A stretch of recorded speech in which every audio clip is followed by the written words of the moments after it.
केतकर नबरा से, वो जुड़े हुए हैं, चाइल्ड स्पेशलिस्ट हैं। आज आपको बेसिक लाइफ सपोर्ट के बारे में बताएंगे। वैसे आज का टॉपिक ब्रेस्ट कैंसर का था, लेकिन कुछ ऐसी परिस्थितियों की बस doctor B R Shrivastava join नहीं कर सके, तो आज उनकी जगह डॉक्टर आनंद केतकर, और वे चाइल्ड स्पेशलिस्ट हैं, सीनियर चाइल्ड स्पेशलिस्ट डबरा में हैं और नेशनल ट्रेनर हैं। जो हमारे बेसिक लाइफ सपोर्ट की ट्रेनिंग चलती है इंडियन एकेडमी ऑफ पीडियाट्रिक्स की, उसके वो नेशनल ट्रेनर हैं। तो वो आज आपको बेसिक लाइफ सपोर्ट के बारे में बताएंगे। थैंक यू डॉक्टर केतकर साहब। धन्यवाद। स्क्रीन शेयर कर लें सर? हाँ बिल्कुल।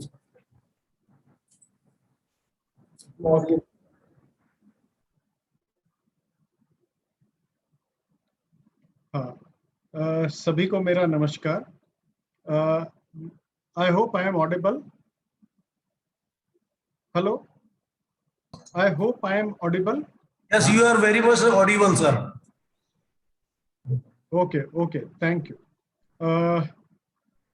हम जो प्रैक्टिस करते हैं डॉक्टर्स, कभी कभी हमारे सामने अक्सर कई ऐसी गंभीर परिस्थिति आ जाती है जिससे निपट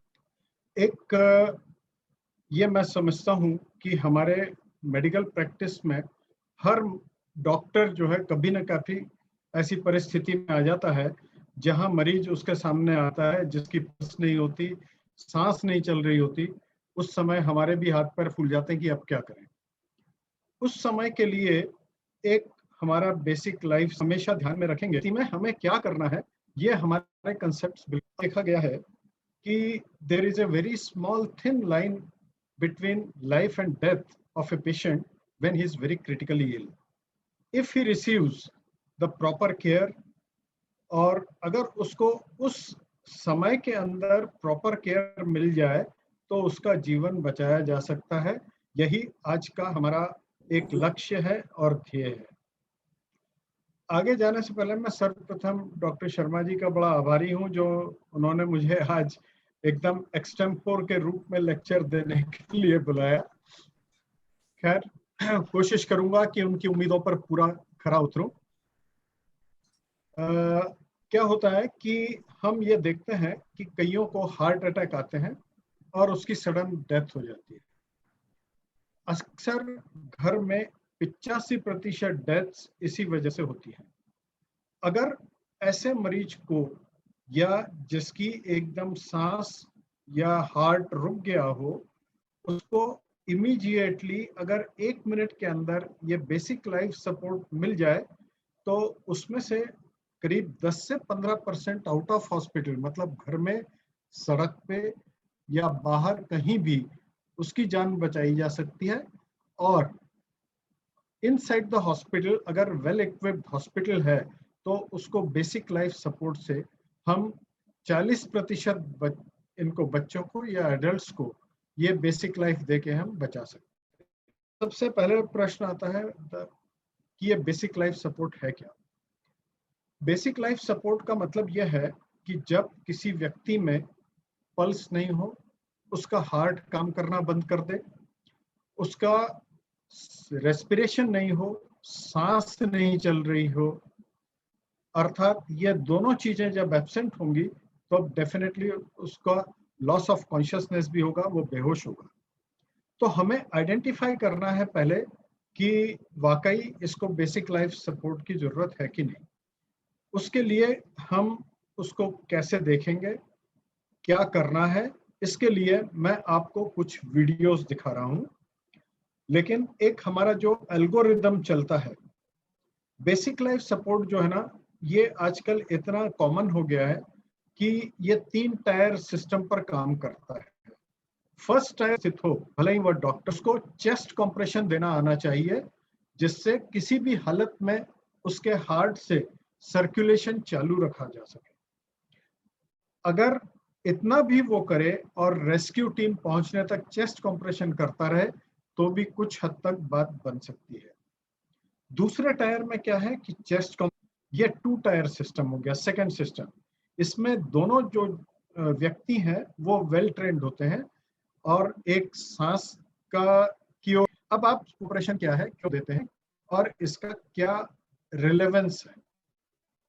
जब हमारा हार्ट बंद पड़ जाता है तो उस समय हमारा सर्कुलेशन टोटल दिमाग की ओर, हार्ट की मसल्स की ओर, गुर्दे की तरफ पूरा सर्कुलेशन बंद हो जाता है। जब ये सर्कुलेशन बंद होता है तो दिमाग को ऑक्सीजन नहीं मिलती। हम बिना खाने के, बिना पानी के कुछ समय रहते हैं, लेकिन अगर हमें ऑक्सीजन नहीं मिली तो कुछ ही मिनटों में हमारी मृत्यु हो जाती है।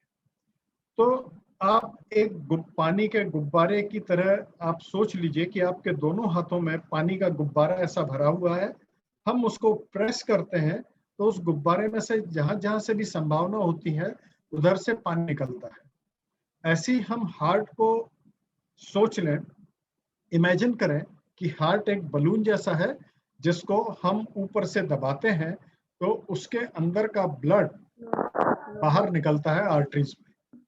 तो वो आर्टरीज में जो ब्लड निकलता है वो नॉर्मल सर्कुलेशन से केवल 30 या 40% ही निकलता है, लेकिन लाइफ जिंदा रहने के लिए ये 30 to 40% ब्लड सर्कुलेशन सफिशिएंट है। और अगर हम उसको ब्रीदिंग से ऑक्सीजन देते हैं तो ऑक्सीजन और सर्कुलेशन हम थोड़ी देर तक के लिए पूरे शरीर में चालू रखते हैं, जिससे इमरजेंसी की जब तक सप्लाई नहीं आती तब तक मनुष्य का जीवन बना रहे। ये इसके पीछे का साइंस है और यही तरीका है कि जिसको हम अच्छी तरह से हम अगर पेशेंट्स में करें तो उसकी जान बचाई जा सकती है। मैं अब आपको कुछ वीडियोस दिखाना चाहता हूं। इन वीडियोस के जरिए आपकी कुछ कंसेप्ट्स बनेंगे, फिर हम उस पर आगे डिस्कस करते रहेंगे। तो सबसे पहला यह है कि what is the science behind CRP. एक चीज और है कि सीआरपी से मतलब है कार्डियो रेस्पिरेटरी रिससिटेशन। ये पहले एक बात, कई वर्षों पहले इस साइंस का जो इजाद हुआ है ये 1955 में अमेरिकन हार्ट सोसाइटी से शुरू हुआ। फिर इसमें यह देखा उन्होंने कि बेसिक लाइफ सपोर्ट से कई मनुष्य बच जाते हैं, तो इंटरनेशनली ये फेमस हो गया। इंटरनेशनल लाइसेंस कमेटी एक बनाई गई पूरे विश्व में जो इसको मॉनिटर करती है और समय समय पर उसमें बदलाव करती रहती है, जिससे ये लाइफ सपोर्ट जो है एडवांस्ड हो जाए और इससे इसका उपयोग पूरे संसार में केवल एक ही साइंस के भरोसे चलता रहे, जिसमें यूनिफॉर्मिटी हो और कोई अपना अपना राग अलग से ना करे, जो बेसिक साइंस है उसको समझे और उसके अनुसार कार्य करे। तो आइए सबसे पहले हम देखते हैं what is the science behind this cardiopulmonary.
यहाँ तो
हाँ सर, हाँ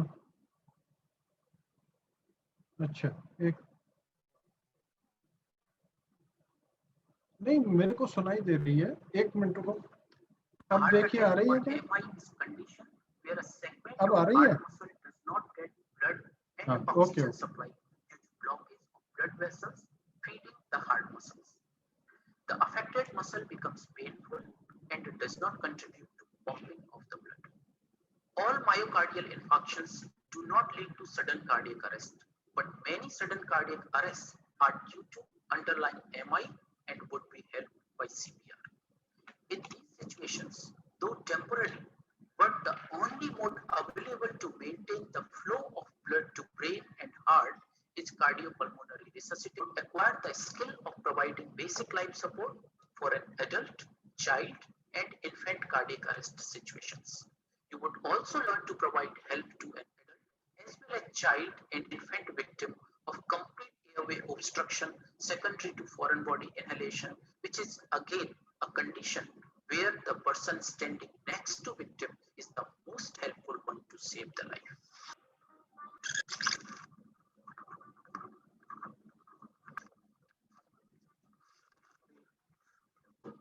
My friend has collapsed in Vrindavan Colony playground.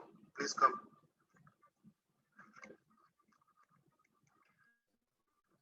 Coming through. Hey, are you listening to me?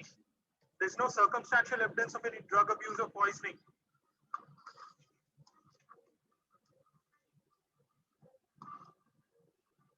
Snapper, start CPR. 1, 2, 3, 4, 5, 6, 7, 8, 9, 10, 11, 12, 13, 14, 15, 16, 20, 18, 19, 20, 21, 22, 23, 24, 25, 26, 27, 28, 29. AD is analyzing rhythm. Let's switch positions. AD has advised shock. Stay clear. Clear. Shock delivered. Resume CPR. 1. AD is analyzing rhythm. AD has not advised shock. There is pulse. He's breathing. Let's shift him to the ambulance.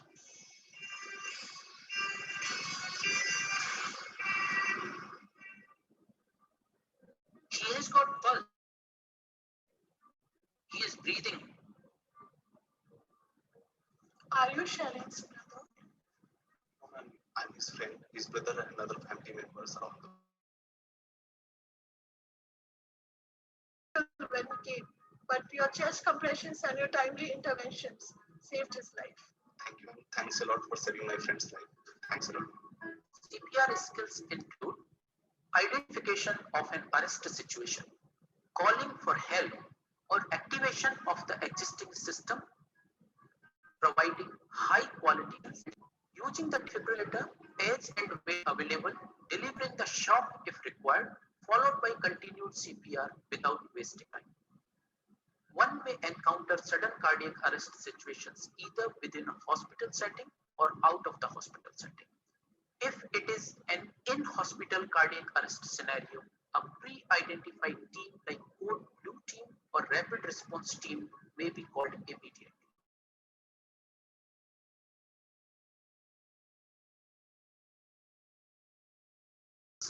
according to the area of one's work requirements.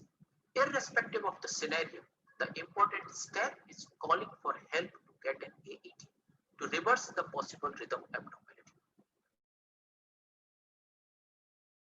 This was the science behind this, and now in next video we will try to know what are the guidelines for CPR, that is chest compression. If there are any questions, you please write it down. We will discuss it later.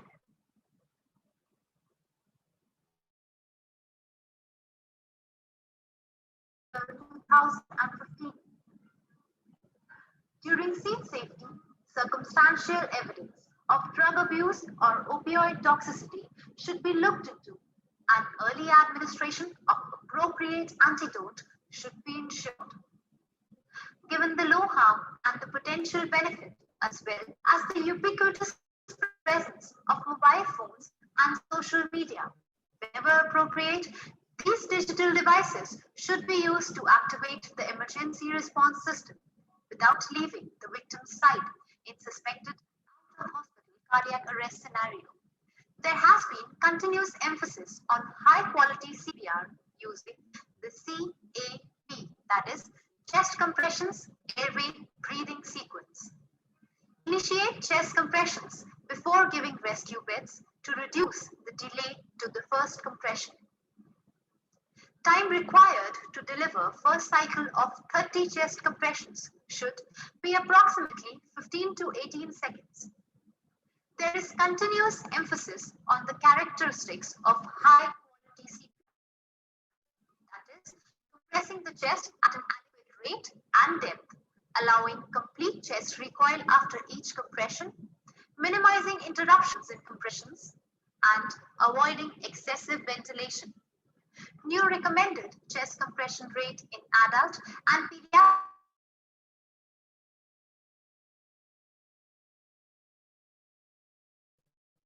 The clarified recommendation for chest compression depth for adults is at least 2 inches or 5 centimeters, but not greater than 2.4 inches or 6 centimeters.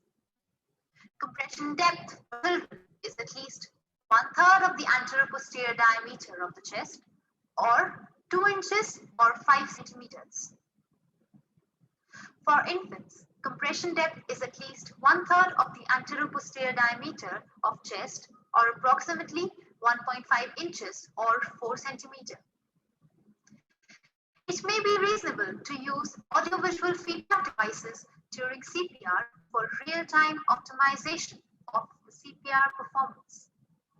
Extracorporeal CPR may be considered as an alternative to conventional CPR for selected patients who have a cardiac arrest and for whom the suspected etiology of the cardiac arrest is potentially reversible. The routine use of is not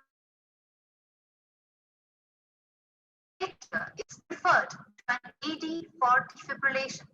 If a manual defibrillator is not available, an AD equipped with a pediatric dose attenuator is preferred.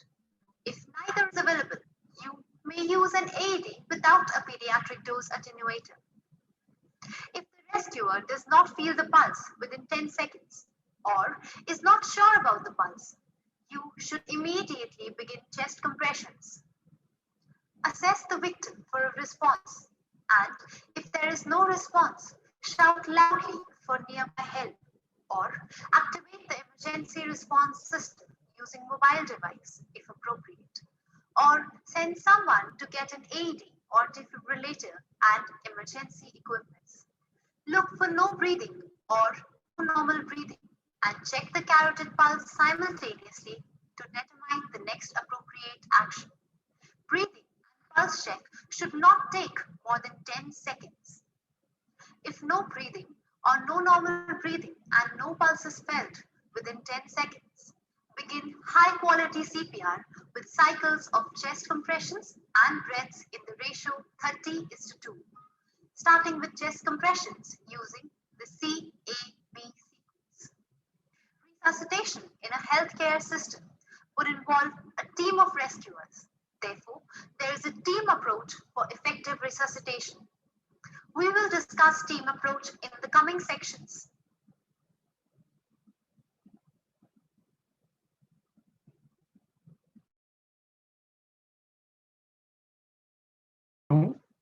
कि हम लोगों का sequence of events क्या होता है, देखना नहीं है। दूसरा, हमें यह देखना है कि जो विक्टिम है वो सेफ जगह पर है कि नहीं। उदाहरण के तौर पर अगर किसी बिल्डिंग में आग लगी है, वहां पर मरीज है, तो उसको पहले सुरक्षित बाहर निकालना है। अगर कोई डूब गया है तो पानी से उसको बाहर निकालना है और ऐसी जगह ले जाना है कि जहां आप भी सेफ हैं और पेशेंट भी सेफ है।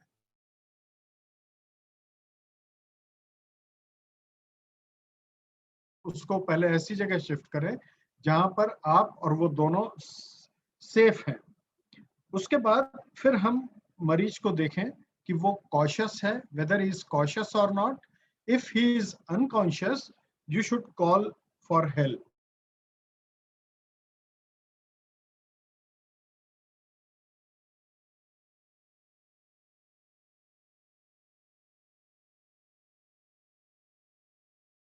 दोनों ही, तो हमें BLS स्टार्ट करना है। उसको हम CPR कहते हैं और उसका सीक्वेंस CAB होता है। C का मतलब चेस्ट कंप्रेशन, A का मतलब एयरवे को ओपन करना और B मतलब उसको सांस देना। तो इन चीजों को हम साइमल्टेनियसली कैसे करेंगे ये इस वीडियो में दिखा रहे हैं। लेकिन उससे पहले 10 सेकंड में हमने देख लिया कि उसकी पल्स है और अगर सांस भी है, और अगर वो केवल बेहोश है तो हम उसको साइड से रिकवरी पोजीशन में लेटाकर हम वेट करेंगे कि कोई रेस्क्यू टीम आए और उसको ले जाए। दूसरा, अगर उसकी पल्स है लेकिन सांस नहीं चल रही है तो ऐसी स्थिति में हमें केवल उसको सांस देने की जरूरत है, ताकि केवल चेस्ट कंप्रेशन की उसको जरूरत नहीं है। लेकिन अगर चेस्ट कंप्रेशन उसी समय हम देंगे कि जब सांस भी नहीं चल रही है और हार्ट भी नहीं चल रहा है, तो उस समय हम CAB की शुरुआत करेंगे। आइए अब अगले वीडियो में हम देखते हैं कि ये कैसे किया जाए।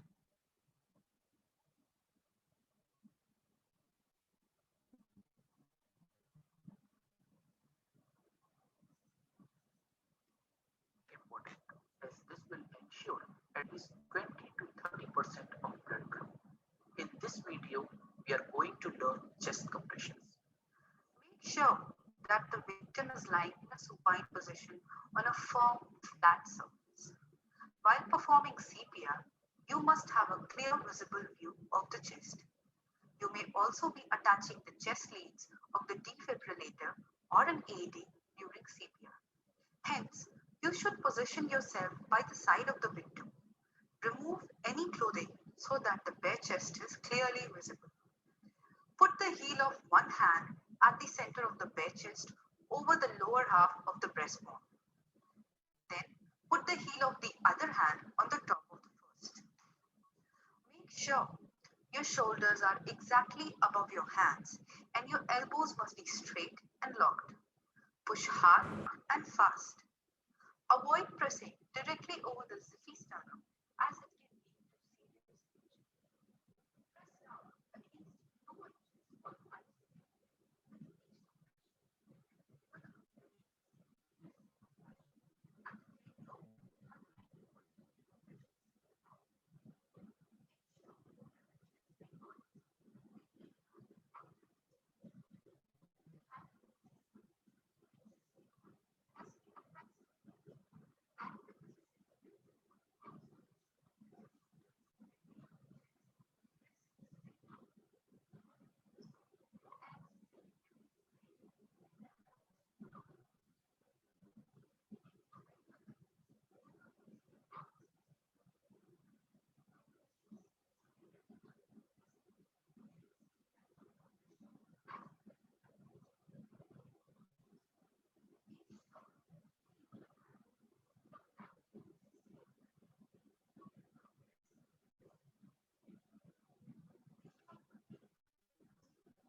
अब ये हमने देख लिया कि चेस्ट कंप्रेशन कैसे करते हैं। मेनली जितने पेशेंट्स की डेथ होती है सीपीआर देते समय, उसमें 90% में ये पाया गया है कि हम चेस्ट कंप्रेशन अच्छी तरह से नहीं करते। या तो प्रेशर ठीक नहीं होता, रेट ठीक नहीं होता, या उसकी विधि गलत होती है जिसकी वजह से ब्लड सर्कुलेशन मेंटेन नहीं हो पाता। तो ये 4-5-6 चीजें जो उन्होंने बताई, इस पर ध्यान देना बहुत आवश्यक है। मोटी मोटी तौर पर रेट हमारा 120 के करीब होना चाहिए, ताकि ये एक 17 सेकंड में हमारे जो 30 ये कंप्रेशंस हैं ये पूरे हो जाने चाहिए। ये एक इसका मोटा मोटा हिसाब है। दूसरा, चेस्ट कंप्रेशन अडल्ट्स में एटलीस्ट 5 सेंटीमीटर होना चाहिए, और बच्चों में 4 सेंटीमीटर होना चाहिए, 2 इंच के लगभग। अगर ये प्रेशर कम होगा या उसकी डेप्थ नहीं होगी तो ब्लड सर्कुलेशन मेंटेन नहीं होगा, और हम जो भी कार्य कर रहे हैं वो सब निष्फल साबित होंगे। दूसरा, एक जब हम चेस्ट कंप्रेशन देते हैं तो हमारे शोल्डर्स ऊपर होने चाहिए, और हमारे शोल्डर्स से लेके पूरा हाथ का भार उस पर आना चाहिए, तभी ये चेस्ट कंप्रेशन अच्छा होगा। अब हम ये देख रहे हैं कि चेस्ट कंप्रेशन तो हमने दे दिया। अब एयरवे, CAB, चेस्ट कंप्रेशन हो गया। ए से एयरवे कैसे ओपन करेंगे? एयरवे से मतलब यह है कि हम उसको जो सांस देने वाले हैं उसकी सही टेक्निक क्या होनी चाहिए। एयरवे से मतलब यह है कि जिस रास्ते से हवा गुजरती है, अगर हमारी गर्दन मुड़ी हो या बेहोश हो कोई और एक तरफ गर्दन हो तो उसका हवा का रास्ता रुक जाता है। वो हवा का रास्ता कैसे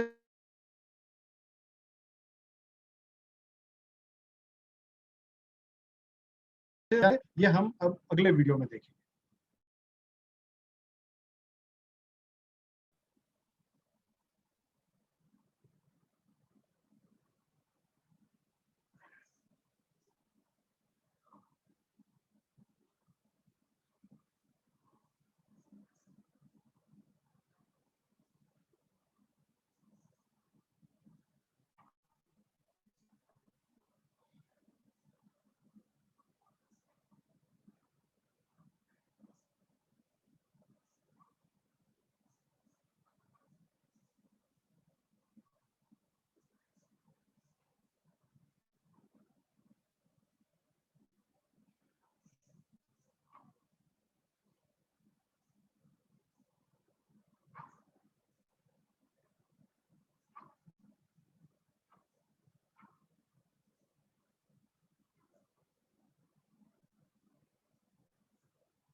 ये हमने देखा कि नॉर्मल समय में ये हमें रेस्पिरेशन कैसे देना है। क्योंकि आजकल कोविड का मामला चल रहा है, कोविड की संख्या बहुत है, तो हम इस तरह का कभी भी माउथ टू माउथ ये एडवाइस नहीं करेंगे। यूजुअली ये खास जगह पर खास तरीके से और चेस्ट को और उसको पूरा कवर करके बैक एंड मास्क वेंटिलेशन किन्हीं खास परिस्थितियों में दिया जाता है, या आजकल मरीज को उल्टा लिटाकर ऊपर से उसको रिवाइव करने की जो तरीका है वो शुरू हुआ है। तो अब हमने ये देखा कि सांस कैसे देनी है, CAB एयरवे कैसे खोलना है और सांस कैसे देनी है ये देख लिया। अब हम आते हैं AED। ये AED का मतलब यह है कि किन्हीं किन्हीं खास परिस्थितियों में जब हार्ट काम करना बंद कर देता है तो उसको शॉक देने की जरूरत पड़ती है। कुछ रिदम्स मतलब हार्ट के तरीके इस तरह के होते हैं कि उसमें आपको हार्ट को शॉक देने की जरूरत पड़ती है, और उस समय उसको कैसे इस मशीन का इस्तेमाल करना ये इस वीडियो में बताया गया है। तो इसको हम देखते हैं।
हाँ, हेलो,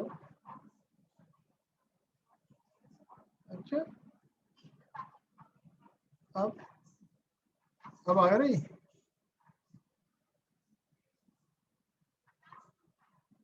अच्छा, यहाँ से तो पूरी जा रही है। अभी मैंने थोड़ी बहुत आ रही है या बिल्कुल नहीं आ रही? ओके, फिर से चालू करूं क्या इसको? ठीक।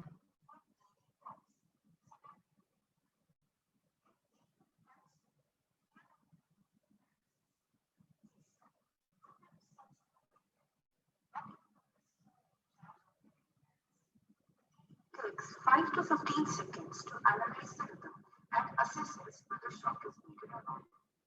If shock is advised, an AED would also prompt you to clear the room.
ये AED के बारे में थोड़ा मैं कंसेप्ट क्लियर करना चाहूंगा।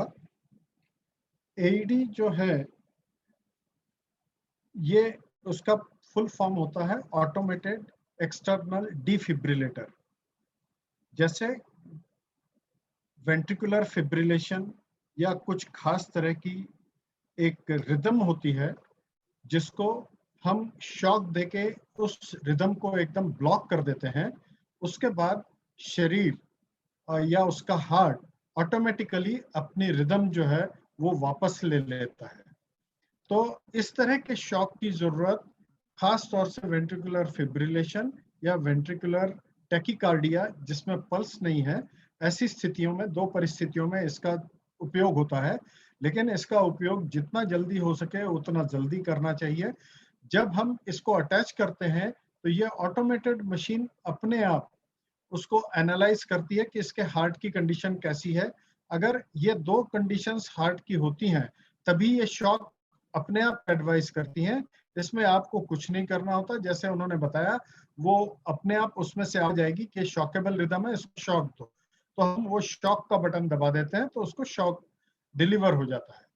और एक बात बहुत जरूरी ध्यान रखने लायक ये है कि जब ये मशीन से मरीज अटैच्ड रहता है उस समय हम मरीज को नहीं छूते, नहीं तो आपके हार्ट को वो रीड करने लगेगा। इसलिए मशीन जब लगी हो तब आप उससे दूर रहें, और जब उसको शॉक देने का इंडिकेशन होता है या शॉक देने की बात करता है तो उस समय हम सब लोग उससे दूर हो जाएं, अन्यथा हमको भी बहुत जोर का झटका लग सकता है। तो ये ऑटोमेटेड एक्सटर्नल डिफिब्रिलेटर और उसका प्रयोग बताया है। अब हम एक वीडियो और दिखाते हैं जो एक कॉमन कंडीशन होती है कि हमारे गले में कुछ फॉरेन बॉडी फंस जाए तो हम एकदम चोक होने लगते हैं। तो उस स्थिति में हमें क्या करना है ये मैं आपको इस वीडियो के जरिए बताना चाहता हूँ।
हाँ,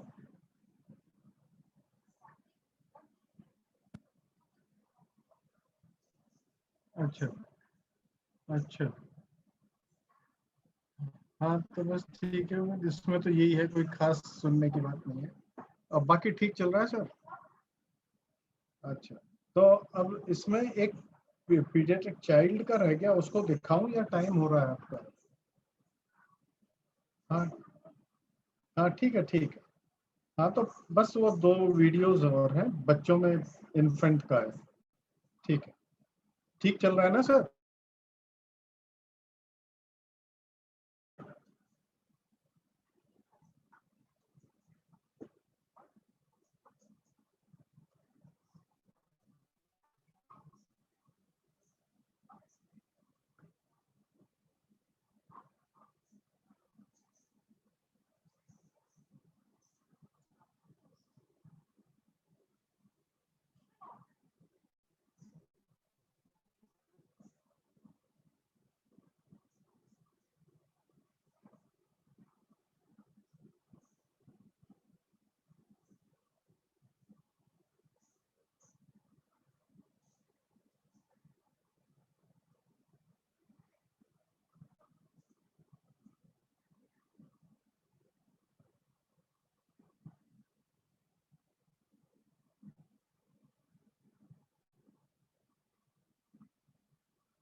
क्योंकि इस वीडियो की कुछ रिकॉर्डिंग के समय कुछ शायद सुनाई नहीं दिया, इसलिए कुछ चीजें उसमें एक्सप्लेन करना चाहूंगा।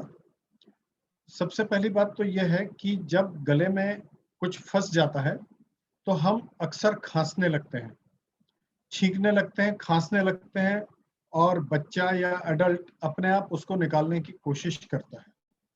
तो ये कोशिश जब तक जारी है, हमें केवल खड़े होकर देखना है, ऑब्जर्व करना है।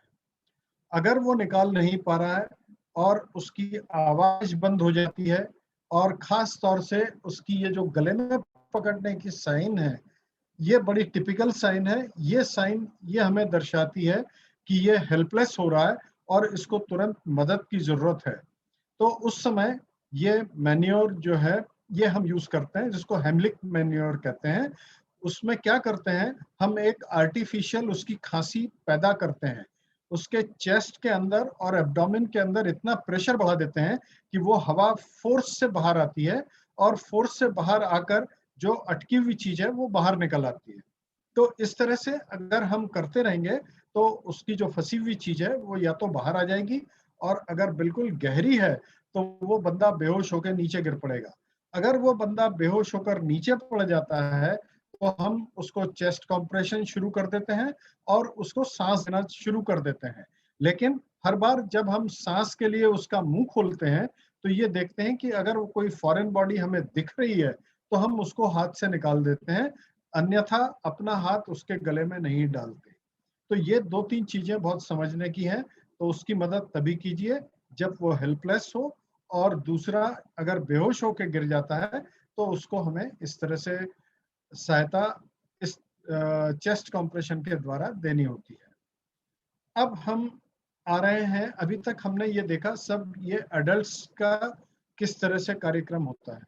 अब पीडियाट्रिक्स के बारे में, जो छोटे बच्चे हैं इन्फेंट, उनको कैसे रिव्यू किया जाता है उसका हम वीडियो देखते हैं।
इस तरह से हमने देखा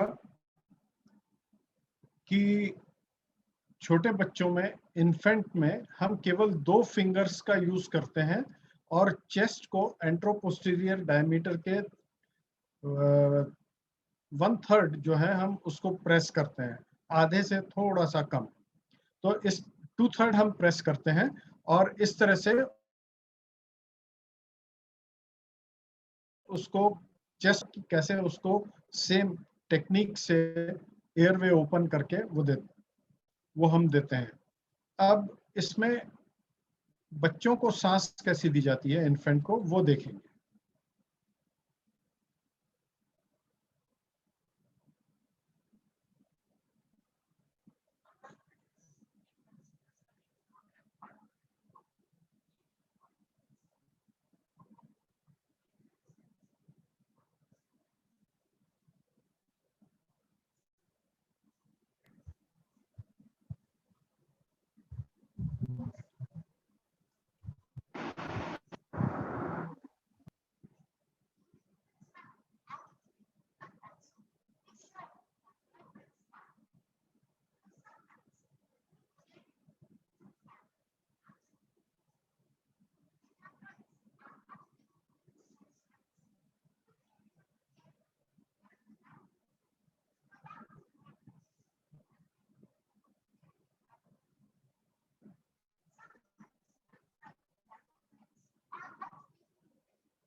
तो इस तरह हमने अभी बच्चों के उसमें देखा। अब हम आखिर में देखेंगे कि बच्चों के अगर गले में कुछ अटक जाए तो उसको कैसे निकालते हैं।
इसके अलावा एक और वीडियो है, इसमें कुछ स्पेशल सिचुएशंस है कि अगर बच्चा कहीं बाहर पड़ा हो या कोई खास जैसी परिस्थितियां हो, उसमें हमें क्या करना है।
Intratracheal tube is there, then there is no need to interrupt compression.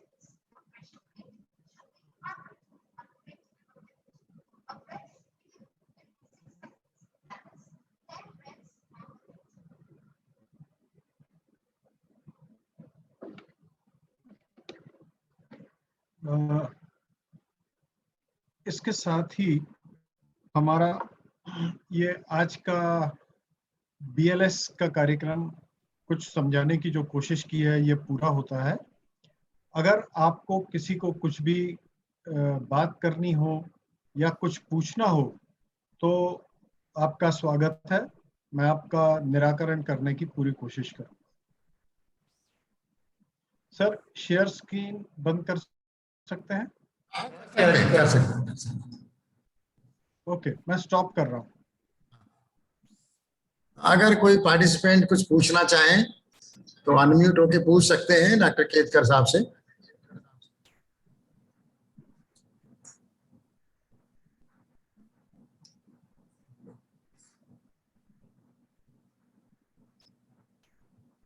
उस वीडियो में आवाज नहीं आ रही थी, इसका प्रॉब्लम कुछ लोगों ने चैट पे भी लिखा और हो सकता है शेयर में हो,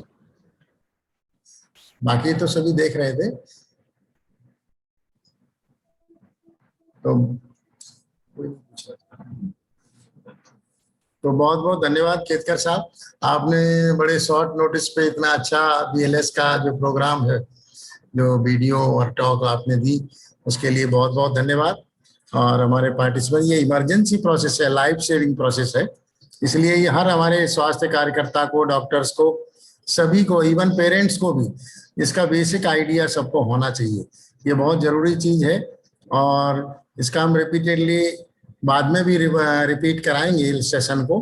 थोड़ा सा डिस्टर्बेंस रहा, आवाज नहीं आई तो कुछ लोग प्रॉपरली नहीं समझ पाए होंगे। तो बहुत बहुत धन्यवाद केतकर साहब, आपने ये बहुत अच्छा इसका बताया बेसिक लाइफ सपोर्ट के बारे में।